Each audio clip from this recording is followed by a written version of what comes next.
Olá, me chamo Ender, faço parte do grupo de administração da Faculdade UEG do Polo de Cachoeira Alta. Vamos apresentar o trabalho da disciplina de Diversidade, Cidadania e Direito, com a temática de Educação Antirracismo.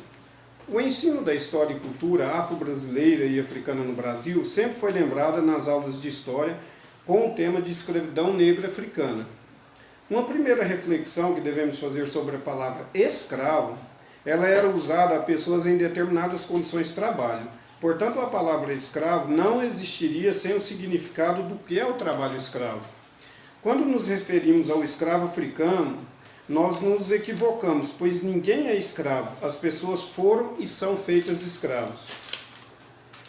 A Lei 10.639/3 propõe novas diretrizes curriculares para o estudo da história e cultura afro-brasileira e africana. Por exemplo, os professores devem ressaltar em sala de aula a cultura afro-brasileira. Portanto, o pensamento e as ideias de importantes intelectuais negros do Brasil, como a cultura, música, culinária, dança, capoeira, que seria dança, com a Lei 10.639/3, foi instituído o Dia Nacional da Consciência Negra, 20 de novembro, em homenagem ao dia da morte do líder quilombola negro Zumbi dos Palmares. O Dia da Consciência Negra é marcado pela luta contra o preconceito racial no Brasil. Até aqui, obrigado, pessoal. Olá, meu nome é Marissa e eu vou falar sobre como a educação antirracista envolve as questões étnico-raciais e o material didático nas escolas. Ou seja, o que a educação antirracista busca dentro das questões étnico-raciais na escola? Ela busca a mudança de viés, a mudança de perspectiva da negritude no Brasil. Ou seja, qual que é o viés que a gente tem? O viés da escravidão, o viés da submissão, o viés da inferioridade, né? Então a lei tenta buscar isso, ela busca essa mudança desse viés da inferioridade para um viés de potencialidade, né? Para que a gente possa estudar e ver o negro na história brasileira não apenas de forma negativa, mas também de forma positiva, né? E um exemplo de relevância, um exemplo de relevância dessa lei, que é a educação antirracista, foi o seguinte: até então, o Dia da Consciência Negra era comemorado dia 13 de maio, que fazia referência à assinatura da Lei Áurea, ou seja, já trazia o negro com essa ideia de inferioridade, né, o viés da escravidão, né, esse viés de inferioridade, de submissão.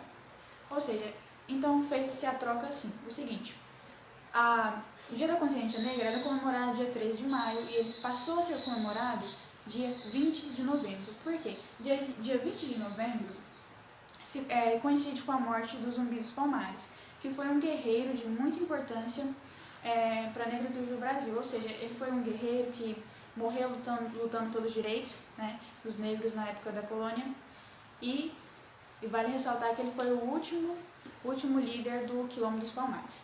Ou seja, a gente, com essa mudança de data, fez o quê? Trocou esse viés da inferioridade, da submissão, da escravidão para o viés da potencialidade do negro, né? Não de uma forma tão negativa, passou-se a ver de uma forma positiva também, né? Ou seja, houve uma troca de significado. Passou do viés da inferioridade para também um viés positivo. Eu vou só terminar aqui com um parágrafo que eu achei muito interessante, que faz parte do nosso material didático. O fato de deslocar a força de significado da presença dos negros no Brasil de uma noção de submissão liberta pela mão áurea dos brancos para uma perspectiva de heroicidade, resistência e potencialidade negra, já altera bastante a forma de se entender e tratar deste fenômeno que é a negritude no Brasil. Sou a Rosária, vou falar sobre as questões sociais do livro didático. Será nesse conjunto de oportunidades de convívio educativo que o professor tratará das questões raciais, da mesma forma que outras questões relevantes com o objetivo de educar para a cidadania, o respeito e o diálogo. Dessa forma, o material didático é um suporte servido como subsídio de aprendizagem e conhecimento na formação do educando, tornando-se um instrumento nas mãos dos educadores. Mas alguns livros não dão suporte necessários aos educadores. Com isso, a tarefa de interpretar os conteúdos, imagens ou símbolos que o livro traz torna-se muito difícil. Uma das grandes dificuldades da maioria dos educadores surge quando precisam falar da história e da cultura africana.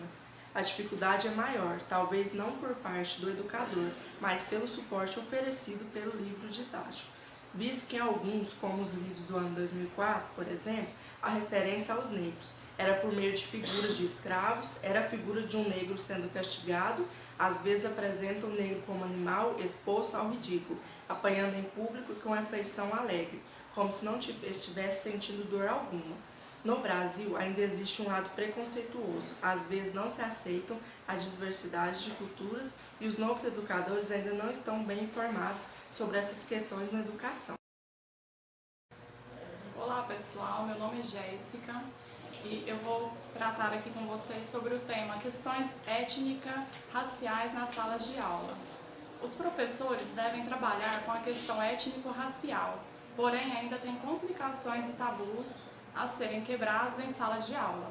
Observamos a importância que tem a formação dos educadores, pois talvez a dificuldade em trabalhar o tema da racialidade não está somente na falta de interesse, mas também na falta de conhecimento e de como tratar essa questão em sala de aula, óbvio. Geralmente utilizamos a frase educação vem de berço, mas neste caso as escolas têm como um peso maior a conscientização do preconceito zero.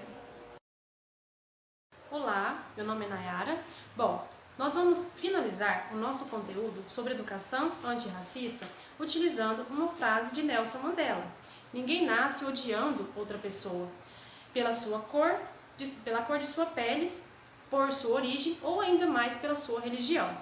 Para odiar, as pessoas precisam aprender. E se elas podem aprender a odiar, elas podem ser ensinadas a amar. Para isso, os ensinamentos devem começar em casa e nas escolas também, onde as crianças têm a base de aprendizagem para toda a sua vida. Usando também a ideia de Nelson Mandela de que a educação é a arma mais poderosa que você pode usar para mudar o mundo, ressaltamos aí a importância do professor. É fazer com que essa arma seja utilizada, como um instrumento positivo para nossas crianças que estão iniciando a aprendizagem. Onde também não é descartada a importância do livro didático, que nele encontramos toda a história da nossa cultura. É lamentável que o livro, que tivemos que fazer uma lei, que obrigue os livros a terem a história da nossa cultura, mesmo diante da diversidade que temos no nosso Brasil, de etnias e culturas também.